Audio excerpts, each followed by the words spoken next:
आता थेट जाऊया, सुरेश धस बोलतायत. फोनवरती बोलत होते, त्याच्यामध्ये डॉक्टर आहेत आणि जे डॉक्टर आहेत त्यांच्या सौभाग्यवती मला वाटतं सरकारी वकील आहे. त्याच्यानंतर आका जे वेगवेगळ्या जिल्ह्यामध्ये किंवा इकडे तिकडे फिरत होते त्यावेळेसही काही लोक त्यांना सहकार्य करत होते. हे बी टीम मधले हे जे सहकार्य करणारे लोक होते हे लोक सह आरोपी का होऊ नयेत अशा प्रकारची त्यांची मागणी आहे. आणि माझंही मत आहे की एखाद्या आरोपीला तो आरोपी झालेला आहे सिद्ध झाल्याच्या नंतर सुद्धा त्याला लपवायला मदत करणं, त्याच्या बाजूने बोलणं आणि त्यातल्या त्यात डॉक्टर सारख्या माणसाने मदत करणं. आणि त्याचं मला वाटतं मी सुद्धा एक लेखी पत्र तयार केलंय आता, आणि लेखी पत्र मी जे आहे ते बसवराज तेली यांना देणार आहे. बरं, तुम्हाला अजित पवारांनी भेट नाकारली, परंतु धनंजय मुंडेंना मात्र त्यांनी भेट दिली का? असं काही नाही. अजितदादांनी मला वेळ वगैरे नाकारलेली नाही. मी वेळ मागितली नव्हती. आदल्या दिवशी मी वेळ मागितली होती, मला वेळ सुद्धा मिळाली होती, परंतु मला वेळेवर जाता आलं नाही.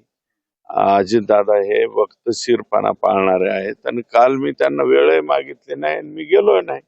परंतु माध्यमामध्ये बातम्या अशा आल्या की अजितदादांनीच मला वेळ नाकारली. असं काही झालेलं नाही. मी वेळ परवाची मागितली होती, फक्त माझं वेळेवर जाणं झालं नाही, हे मात्र खरं आहे. असं आहे की या सगळ्या प्रकरणामध्ये धनंजय मुंडेंना त्यांच्या कोर कमिटीनं पाठराखण केलेली आहे आणि त्यांच्या राजीनाम्याबद्दल ते म्हणतात की ते गुन्हे दोषी असतील तर आम्ही या ठिकाणी मी हे बघा, अद्यापर्यंत सुद्धा मी स्वतः धनंजय मुंडे यांचा राजीनामा मागितलेला नाही. या प्रकरणामध्ये ते राजीनामा त्यांच्याच पार्टीचे लोक मागतात, त्यांची कोर कमिटी त्यांच्या बरोबर असेल, अजितदादा त्यांच्या बरोबर असतील तर हा त्यांचा प्रश्न आहे ना, त्यांच्या पक्षाचा प्रश्न आहे. आमच्या भारतीय जनता पार्टीचा प्रश्न आहे का? आमच्या भाजपाचा हा प्रश्न नाही. प्रश्न राष्ट्रवादी काँग्रेस पक्षाचा आहे. आणि मी स्वतः तरी अजून धनंजय मुंडे यांचा राजीनामा मागितलेला नाही. फक्त हे B team, C team, D team या ज्या ऍक्टिव्हेट आहेत, या ऍक्टिव्हेट टीमनी आता तरी कुठेतरी थांबावं, कारण सगळे आरोपी जे आहेत ते सगळ्या गुन्ह्यामध्ये आलटापलटी करून घेतलेले आहेत. यांचा कसा समावेश आहे बी टीमचा आणि तुम्ही दिल्लीला काय लिहिणार आहात या पत्रामध्ये? मी पत्र लिहून तुम्हाला त्याची प्रत देणार आहे. ते एक आहे, अजून बरंच काही लिहायचंय ना. मी फक्त आरोप केलेले आहेत, परंतु आता एसपी लेवलला काही पत्र द्यायचे ते एसपी लेवलला देऊ, आयजी लेवलला काही द्यायचे तर आज शक्यतो प्रयत्न करणार आहे मी आयजींना भेटण्याचा. आयजींना म्हणजे जे लोक पोलीस मधले लोक हे जे काही डायरेक्ट आकाला मदत करताना दिसत आहेत, तर हे जे आकांना मदत करणारे लोक आहेत पोलीस दलातले, यांच्यावर ते बी कारवाई व्हायला पाहिजेत ना. यांच्यावर कारवाई नाही व्हायला पाहिजे का? तुमचं काय मत आहे? तुमची लढाई कुठपर्यंत आली या सगळ्या प्रकरणात? सुरूच आहे का? अजून सुरूच आहे. अजून कुठं काय संपलंय? ही लढाई अजून बऱ्याच दिवस चालेल, जोपर्यंत हे आकाचे सगळे सहकारी आका आणि त्यांचे ज्यांनी ज्यांनी संतोषला मारलेला आहे हे सगळे लोक फाशीवर जाईपर्यंत ही लढाई चालू राहणार आहे. अजून फार अप अँड डाऊन होणार आहे त्याच्यामध्ये. मुख्यमंत्र्यांची ज्यावेळेस सभा होती त्यावेळेस तुम्ही असं म्हटलं की तुम्ही 7 तारखेला काहीतरी बॉम्ब फोडणार आहे, ते काय झालं त्याचं? अजून बॉम्ब ना, त्याचे कागद आलेले आहेत ना माझ्याकडे. कागदावर अभ्यास करावा लागतो. अचानकपणे बॉम्ब फोडून उपयोग नाही. संपूर्ण डॉक्युमेंट्स जे आहेत ते येऊन त्याचा अभ्यास करून मग त्याच्यावरती बॉम्ब फोडला तर तो बॉम्ब हे होतो. आता मी 73 कोटीचा बॉम्ब फोडला होता, त्याचं लागलंय मार्गाला. मला असं कळतंय रात्रीत काय काय गावाचे रस्ते होत आहेत तिकडं. मला असं वाटतं सवड असली तर तुम्ही जे आहे ते एकदा मला वाटतं परळी मतदारसंघात जाऊन यावं. विदाऊट म्हणजे डायरेक्ट बीबीएमचे रस्ते व्हायला लागले. त्याला खाली जो हे लागतो ना उदाहरण काय बेस, सांगताय? ते तुम्ही जाऊन बघा ना. मला लोक सांगतायत आमच्या गावचा रस्ता चालू झाला. तुम्ही थोडा तिडका नाही, 8-8 किलोमीटर 16-16 किलोमीटरचे रस्ते चालू झाले. माणिकराव कोकाटे असं बोलले की 1 रुपया भिकारी सुद्धा घेत नाही आणि आम्ही शेतकऱ्याला 1 रुपयात पीक विमा दिला. 1 रुपया भिकारी सुद्धा घेत नाही पण आम्ही शेतकऱ्यांना 1 रुपयात पीक विमा दिला असं कृषी मंत्री माणिकराव कोकाटे. मी त्यांचं बाईट ऐकले नाही. एकदा बाईट ऐकतो आणि जर ते कोणत्या हेतूने बोलले ते पाहून मग त्यांच्यावरती बोलतो. संतोष आणि माझं कृषी मंत्री महोदयांना विनंती आहे, 1 रुपयात पीक विमा घेताय तुम्ही, परंतु 400-500 कोटी रुपये आता बी तुमच्याकडे आलेत, तर ते 1 रुपया आता तरी नॅनो युरिया आणि नॅनो DAP वरती खर्च करू नका.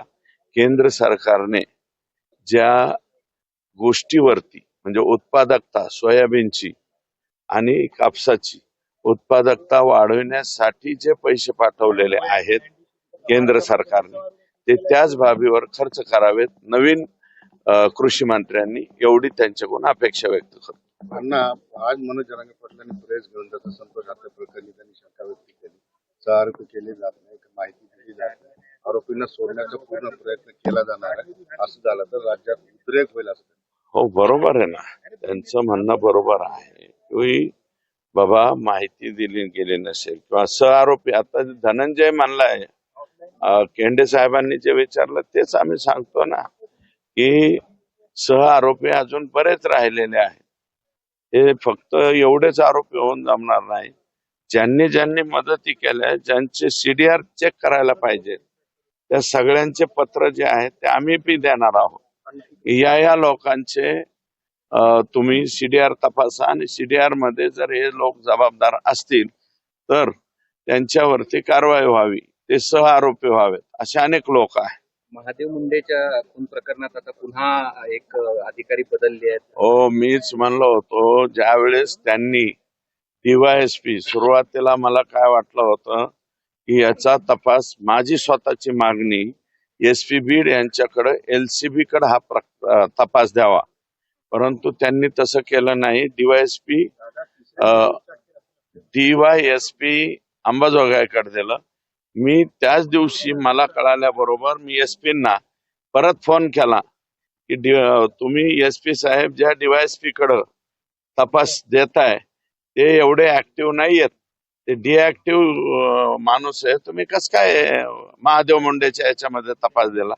नाही म्हणले, मी LCB जोडून दिली, परंतु LCB पूर्णपणे जोडलेली होती. आता मात्र माग LCB सांभाळणाऱ्या अधिकाऱ्याकडं त्याचा तपास दिलाय. आणि माझं मत आहे की महादेव मुंडेंच्या सौभाग्यवतींना उपोषणाला बसायची पाळी येऊन देऊ नये. बीड SPंनी आणि त्यांच्या सहकाऱ्यांनी 100% महादेव मुंडेचे मारेकरी सापडवले पाहिजेत.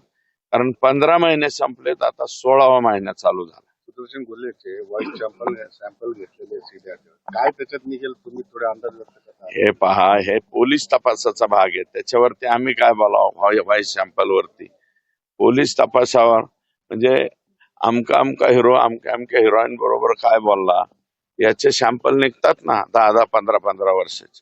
तर सुदर्शन घुले सारखा अतिशय नामचीन गुंड आहे, त्याचे तर सापडलेच पाहिजेत ना. तो कोणाकोणाला काय काय बोललाय ते निश्चितपणे पुढे आलं पाहिजे. खंडणीत पण त्याला आरोपी केलाय. 100% होणारच ना. तो कशाला गेलेला आहे तिथं? तो संत तुकारामांचे ग्रंथ आणायला गेलता का? तिथं दुसरीकडे मिळत नाही म्हणून त्या मासाजोगला गेलता का? आणि तिथं गेल्याच्या नंतर त्या दलित समाजाच्या पोराला मारहाण केली त्यांनी. वॉचमन होता तो, त्याला मारहाण केली म्हणून तर हा वाद उत्पन्न.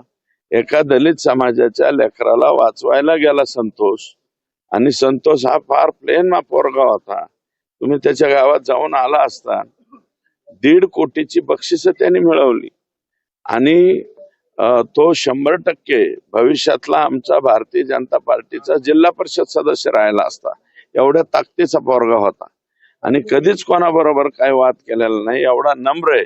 त्याचं गाव त्यांनी पाणीदार गाव केलंय. तुम्ही त्याच्या गावात जाऊन बघा, हातपंपातून पाणी येतंय उलट. इथपर्यंत पाण्याचं काम त्यांनी केलंय. इतका सुंदर पोरगा तुम्ही फक्त तुमच्या 1.5 कोटी रुपयासाठी मारला याचं वाईट वाटतं. ओके. तर बीड प्रकरणी आरोपींना शिक्षा झालीच पाहिजे अशी मागणी सुरेश धस यांनी केली. या दरम्यान काही लोक आकाला मदत करतायत असा आरोपही सुरेश धस यांनी केलाय.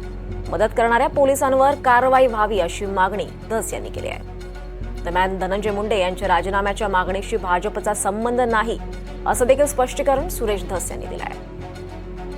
तर काही लोक आकाला मदत करतायत असा आरोपही धस यांनी केला आहे.